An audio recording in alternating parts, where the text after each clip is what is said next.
Nah, di saat itu juga kita obrolin semuanya lebih lanjut sampai akhirnya nemu titik tengahnya dan cocoknya dan amannya bagaimana, mengingat begini Pak, saya sangat ingin menjadi profesional, saya sangat ingin melakukan yang terbaik, tapi ada beberapa halangan yang saya tidak boleh lakukan, mengingat saya memegang beberapa brand yang restrictionnya untuk hal ini dan bagaimana ini Pak.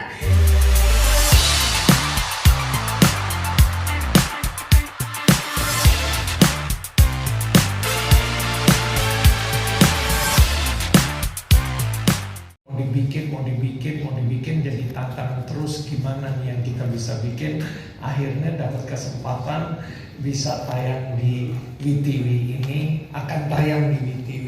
Terima kasih Les atas dukungannya, kepercayaannya selalu, dan of course Anggi, thank you ya, keren kita lihat.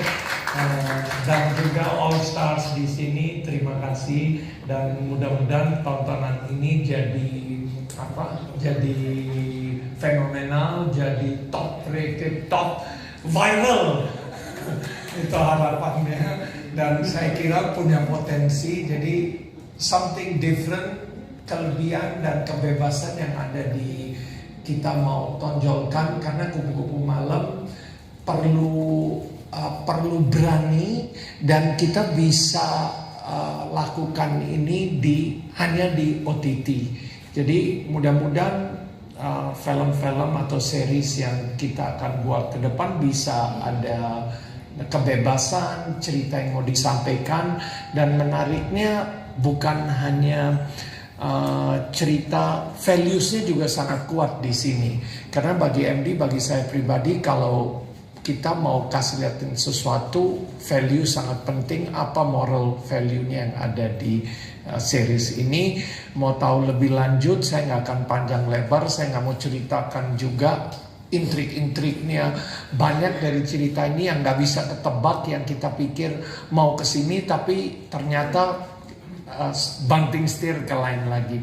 Jadi kalau penasaran mau tahu lebih lanjut, silakan nonton Kupu-Kupu Malam di WeTV, bukan dibajakan. Terima kasih. Terima kasih Pak Manoj. Terima kasih sekali lagi, all cast, semangat, all the best. Thank you.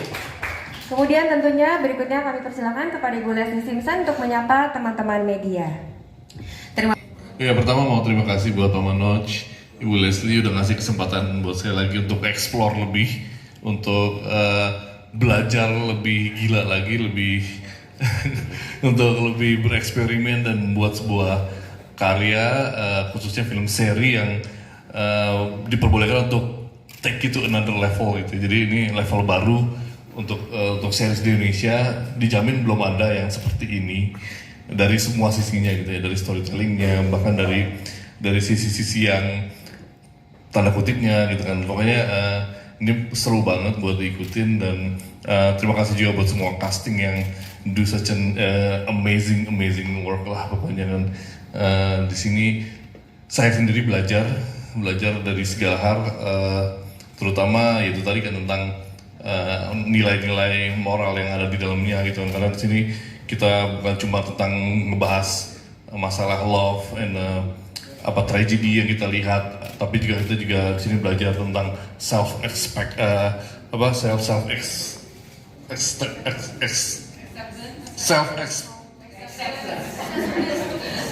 acceptance, menerima diri kita sendiri dan menerima orang-orang yang kita sayangi itu, who we truly are lah pokoknya gitu kan. Jadi self-funding dan self-acceptance yang deep di sini, dan itu berasa banget. Dan saya juga belajar, oh my god, kan dari karakter si Laura itu bisa inspire kita semua gitu, yang di kru dan saya sendiri sih terutama gitu. Jadi terima kasih buat semua tim, terima kasih buat MD sekali lagi. Thank you Mas Anggi. Tentunya kita minta castnya juga untuk menyapa teman-teman. Yang pertama Michelle Judis yang berperan sebagai Laura. Oke, silahkan. Ya, hai semuanya. Di judul kali ini aku berperan sebagai Laura dan Flow. Oke, gitu aja.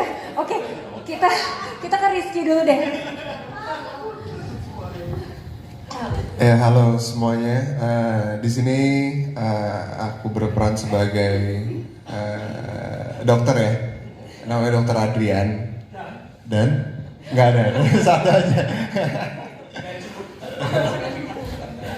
Iya. Kalau gitu langsung Kenny. Halo semuanya, peran aku di sini sebagai Raffi saja. Ini kita nggak mau spoiler banget ya Pak Manoj ya. Udah kasih tahu dulu aja berperan sebagai siapa ya. Dinda, silakan. Halo teman-teman semuanya, saya Dinda Kanya Dewi, di sini berperan sebagai Rachel. Udah. Oke, sip. Mami. Mami. Alright. Silakan. Dan Mami. Kemudian Mas Lukman silakan. Ya, cukup. Saking gak mau. Oke, selamat sore teman-teman semua. Aku di sini berperan sebagai Arif. Itu aja cukup. Troublemaker. Ya, kira-kira betul banget tuh Pak Manus. Something lah. Oke, thank you. Silakan Jenny Colored. Hai semua, aku berperan sebagai Indi, and that's it. And Indi. Indi, that's it. Gue takut dimarahin soalnya. Kita di sini juga ada Imran Ismail. Halo semuanya, aku Ibam. Aku di sini berperan sebagai Farid dan terima kasih. Dan ini aja dulu ya. Iya, dan terima kasih. Semua takut-takut ini. Keanu Kampora, silakan.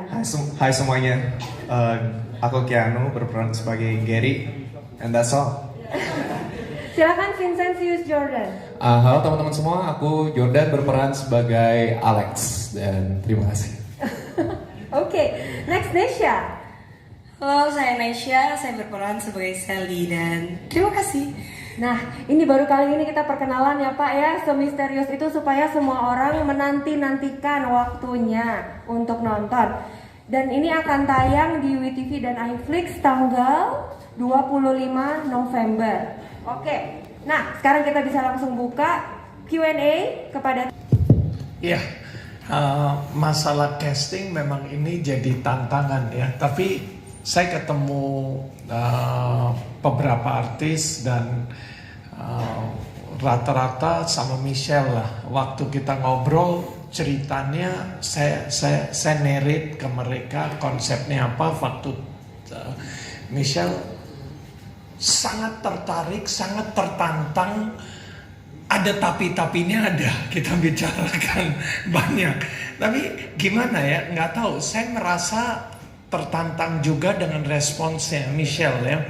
Michelle waktu itu sangat berani banget dan merasa gue mau ya. Ada respons yang sangat positif dan saya juga punya demand bahwa kita nggak bisa compromise. Karena kalau ini kita mau nanggung gak jadi. Dan menurut saya apa yang dilakukan memang sudah dipikirkan, ceritanya membutuhkan. Jadi bukan sesuatu yang kita mau buat film yang penting dewasa biarin jadi hype. No, it's an interesting story yang membutuhkan keberanian dari pemainnya. Dan di sini saya lihat pemain kita udah mulai lebih mature bahwa ini go acting, bukan go bawa pribadi gue. Pribadi gue pisah. Ini go acting dan di sini saya menghargai. Ya saya sebagai profesional, sebagai produser lihatnya juga mau jaga image, kita nggak mau rusakin. MD juga punya image yang baik, tapi subjek ini membutuhkan. Jadi dari sana saya lihat, pemain kita sudah dewasa dari segi pikiran. Ya itu aja mungkin dari saya, nggak tahu nanti Michelle mungkin mau nambah. Yang kedua tadi rating Pak. Rating satu lagi apa? Satu lagi soundtrack. Soundtrack ya. Ratingnya yang pasti dewasa karena tiap episode bisa ada rating yang beda. Ya, yang pastilah udah trailer begini sangat dewasa dan saya sekarang kan sensor mandiri. Jadi kita juga harus be alert ya. Mau berapa tahun pun ini OTT, anak umur 10 tahun kalau nonton gimana. Jadi benar-benar sensor mandiri penting dan ada aturan mainnya lah. Di sana saya harapkan masyarakat bisa tanggung jawab terhadap anaknya atau siapa yang menonton harus sesuai umur. Ya. Soundtrack. Yes, soundtracknya sih saya kira ini remake, kita akan launching tanggal Minggu depan 25 kira-kira juga. ya. Biarin Betul. suspense dulu. Itu dari saya. Michelle mau ditambah. Kenapa perannya, tantangannya apa? Mungkin perlu dari point of view Michelle bahwa kok berani. Oke. Ya, jadi menurutku sendiri dari pertama kali ketemu sama Pak Manoj, diceritakan alur ceritanya, lalu proses syutingnya akan seperti apa dan bagaimana ekspektasinya Pak Manoj sendiri. Jadi menurut aku ini sangat menarik ya Pak, tapi ada beberapa hal yang menurutku aku akan berat melakukan. Nah, di saat itu juga kita obrolin semuanya lebih lanjut sampai akhirnya nemu titik tengahnya dan cocoknya dan amannya bagaimana, mengingat begini Pak, saya sangat ingin menjadi profesional, saya sangat ingin melakukan yang terbaik, tapi ada beberapa halangan yang saya tidak boleh lakukan, mengingat saya memegang beberapa brand yang restrictionnya untuk hal ini dan ini Pak, bagaimana menurut Bapak? Oke, Michelle, baiklah kalau gitu kita setuju. Kalau Michelle butuh body double dan kalau dari Pak Anggi proses penyutradarannya butuh tim body double atau apa, kita bisa support. Jadi untuk beberapa adegan yang eksplisit itu aku pakai body double, jadi bukan aku sendiri, jadi nggak langsung aku, jadi memang begitu ya Pak. kebetulan banyak sisi-sisi yang kita explore sangat luar biasa. Itu Pak Anggi membantu di lokasi dengan body double sendiri, jadi aku benar-benar disupport juga. Akhirnya nemu nih jalan tengahnya begini-gini Michelle. Oke, semuanya requirementnya aman. Oke deh, kita jalan. Oke deh Pak, bismillah ya Pak, lancar ya Pak, dan sesuai sama ekspektasi Bapak gitu sih. Thank you. Itu sudah terjawab belum? Body double-nya 5 kali ya diulang ya. Jadi clear. Sudah terjawab? Iya, jadi mau cerita aja sedikit tentang body double itu. Kita sempat kesusahan waktu itu mencari body double-nya Michelle, yang membutuhkan tubuh yang seksi dan seksi banget itu, kayak Michelle yang putih dan seksi lah gitu. Akhirnya setelah kita cari-cari susah banget nyari beberapa, akhirnya saya berkorban, saya yang jadi body double dia karena saya sangat seksi banget jadi dan fleksibel ya. Saya berkorban untuk Michelle. Sama-sama loh Michelle. Oke, kalau gitu kita bisa lanjut ke pertanyaan berikutnya, silakan. Ya, Yang terakhir, oke silakan. Cik, ya. Ini sangat memancing ya, jadi potong dulu, harus nonton. Hampir saya mau cerita, saya udah Anggi aja enggak. Jangan nonton nanti bocor lagi, repot. Tapi Andy pernah buat tahun 2007 ya, kalau nggak salah, Bunga Malam ya, di RCTI tayang, dan juga sangat oke tuh. Padahal subjek genre yang subjek, bukan hanya genre, subjek yang begini biasanya tuh segmented, nggak akan seluas, nggak gampang untuk jadi masyarakat tontonan umum ya. Jelas ini lebih bold dari Layangan Putus. Even kayak Layangan Putus cerita begitu, saya sedikit itu juga biasanya bold, segmented. Kalau makin bold, makin segmennya makin kecil. Jadi mudah-mudahan ini di segmen tertentu ini bisa jadi noise yang besar. Itu aja dari saya, karena subjeknya sangat menarik, sangat realita. Maksudnya realita yang believable gitu, or it could happen to you. Nah itu faktor ada di film ini, biarpun kupu-kupu malam ada unsur fantasi, mimpi, tapi ada banyak unsur realitanya. Tapi kalau mau tahu lebih lanjut 25 November, itu pun belum tahu semuanya, baru berapa persen ceritanya. Itu aja. Dan Oke, gini Mas, kalau Misha mungkin Michi punya kesempatan buat observe langsung. Kalau aku enggak, selain ngobrol sama Mas Anggi menjelaskan si Mami Rachel itu seperti apa, paling nonton film yang berhubungan dengan prostitusi ataupun mucikari dan lain-lain itu banyak, ada beberapa di Netflix. Oke. Terus nonton YouTube, terus nonton podcast, wawancara bersama mantan Germo gitu-gitu.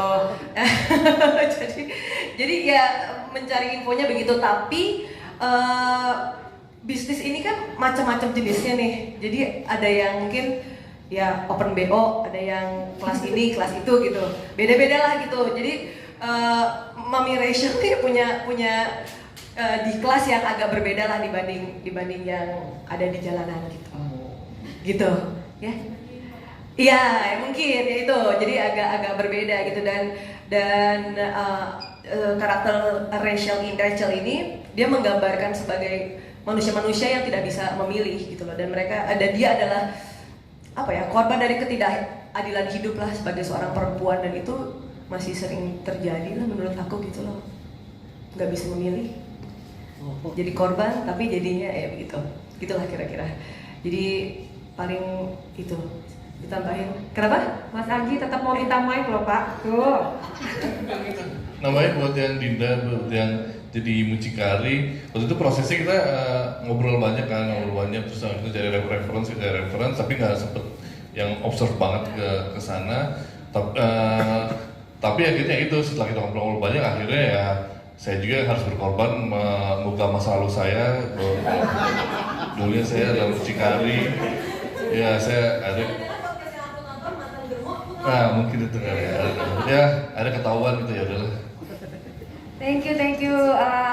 Kita mungkin akan langsung masuk ke foto dulu dan kemudian akan ada doorstop interview. Terima kasih.